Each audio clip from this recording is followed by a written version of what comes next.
हत्या की गई और प्रशासन को पूरी जानकारी पहले से 2-2 बार पत्र लिख करके दिया गया, मोबाइल नंबर तक उपलब्ध कराया गया और उसके बाद थाना प्रभारी का एक्शन नहीं लेना, पूरा चुनौती देकर, समय देकर प्रशासन को जानकारी देने के बाद हत्या कर देना, ये कानून व्यवस्था का पूरी तरह से समाप्ति का लक्षण है।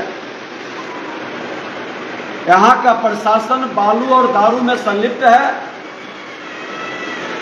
कानून के राज स्थापित करने में उनका इंटरेस्ट नहीं है। पेशेवर लोगों के द्वारा कई हत्याएं इस जिले के अंदर हुई है। कई लोगों के बच्चियों के साथ बलात्कार की घटना में भी हम लोग आए हैं और घटना दिन प्रतिदिन बढ़ते जा रहा है। इसके पहले भी भगवानपुर में एक पुजारी का, गिरी जी का हत्या हुआ था, उसमें आज तक कार्रवाई नहीं होना। उसके पहले एक व्यवसायी को, मछली व्यवसायी को गोली मारा गया। पैक्स अध्यक्ष ललन सिंह पर इस तरह के कई घटनाएं, और इस घटना में सिर्फ खानापूर्ति की जा रही है। जो कमजोर करी है उसकी गिरफ्तारी कर ली जाती है और मेन अभियुक्त, मेन शूटर बच जाते हैं। प्रशासन भी लिपापोती में लग जाती है। ये बिहार के उप मुख्यमंत्री तेजस्वी यादव जी का क्षेत्र है और यहाँ हत्याओं का दौर जारी है। यहाँ के पुलिस प्रशासन बालू और दारू में मग्न है। थाना पर डाक बोल करके पोस्टिंग होता है और वैसे लोगों को जो जनता के हित में नहीं। मैं जानना चाहता हूं बिहार के उप मुख्यमंत्री से कि आज कई यादवों की हत्या उनके ही क्षेत्र में हो रही है, जो जात के नाम पर राजनीति करते हैं, अपने समाज की भी रक्षा नहीं कर सकते। विद्युपुर वैशाली के अंदर कई घटनाओं का अंजाम दे रहा है। क्या सत्ता में सिर्फ मेवा के लिए है या सेवा की भाव, जनता की सुरक्षा की चिंता उन्हें क्यों नहीं सताता? और एक भी पीड़ित परिवार से मिलने के लिए वो नहीं आते। हम तो आज कई घटनाएं देख रहे हैं कि अपराधियों की जाति नहीं होता है, अपराधी और भ्रष्टाचारी भूल करके आज इस सत्ता, महागठबंधन की सत्ता में संरक्षित और सुरक्षित है। मनोबल बढ़ा हुआ है, खुल करके अपराध कर रहा है और सत्ता से उन्हें संरक्षण मिल रहा है, जिसके कारण आज अपराध का ग्राफ बढ़ रहा है।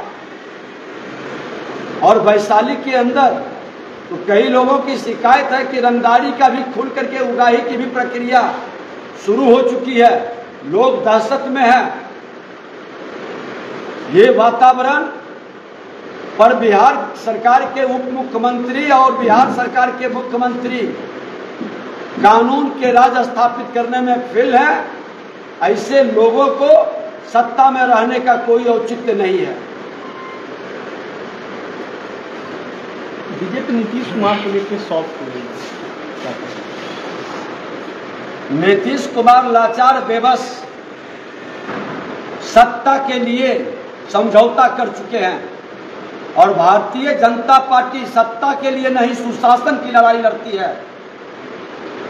हमने तो चाणक्य बनकर चंद्रगुप्त श्रीमान लालू प्रसाद यादव को भी बनाया, नीतीश कुमार को भी बनाया, लेकिन ये दोनों नकली चंद्रगुप्त निकले। बिहार के जनता के साथ 33 वर्ष से छल करके सत्ता के लिए समझौता अपराध और भ्रष्टाचार से कर लिए हैं। लेकिन जेडीयू की तरफ से तो कहा जा रहा है कि अब बीजेपी की तरफ थूकेंगे भी नहीं। देखिए, जिनको ज्ञान नहीं है और जिनका अपना संस्कार नहीं है, भारतीय जनता पार्टी सूर्य के तरह, जिसका नेतृत्व पूरे देश ही नहीं विश्व में पूरे माँ भारती के संतानों का सम्मान बढ़ा रहा है, और सूर्य पर जो थूकता है वो थूक उसी के चेहरे पर पड़ता है। जिनकी ऐसी सोच और मानसिकता है वो लोग सत्ता में रहने के योग्य नहीं हैं। अच्छा, ये जो पिछले कुछ दिनों से ब्राह्मण और ये क्षत्रिय का ये जो विवाद चल रहा है, आनंद मोहन जी की क्या स्वागत होगी भाजपा में अगर आएंगे तो? देखिए, राजद का ये एजेंडा है जाति आधारित राजनीति करने का, जाति एजेंडा चलाने का, सनातन को गाली दें, सनातन को कलंकित करें तो वो धर्मनिरपेक्षता की अपनी दुहाई देंगे। अगड़े समाज को गाली दे करके, अपमानित कर करके गरीबों का, दलितों के मसीहा बनने का रोल अदा करेंगे। कभी दलित और अति पिछड़ा को लड़ा करके ये जातीय उन्माद पैदा करके अपनी राजनीति को साधते हैं। ये वही व्यक्ति है जंगल राज का पौधा जो जातीय नरसंहार करा के शासन में रहते थे, और यही मानसिकता इनकी एजेंडा के तहत चलता है, और इसी एजेंडा को लेकर के फिर से सत्ता प्राप्त करना चाहते हैं, लेकिन बिहार की जनता इन्हें इसका अवसर नहीं देगा। चेतन आनंद राजनाथ सिंह जी से मिले हैं, तो इसका क्या मायने हो सकता है? देखिए, आरजेडी में कोई भी स्वाभिमानी आदमी सम्मान से नहीं रह सकता। आरजेडी के अंदर बंधुआ मजदूर के तरह वंशवादी गुलामी की मानसिकता से जीना पड़ता है। कोई स्वतंत्र भाव से अपने सम्मान और प्रतिभा को बढ़ने का अवसर नहीं प्राप्त कर सकता।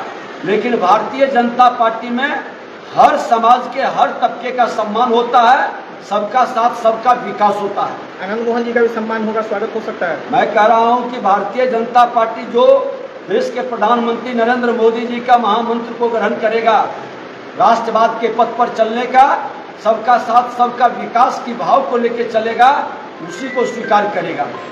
नीतीश कुमार को भी, नीतीश कुमार जी को बिहार की जनता अब बोझ समझ लिया है, इस बोझ से मुक्ति चाहता है। भाजपा इस तरह के थके हारे निराश लोगों को किसी भी स्थिति में स्वीकारने के लिए तैयार नहीं है।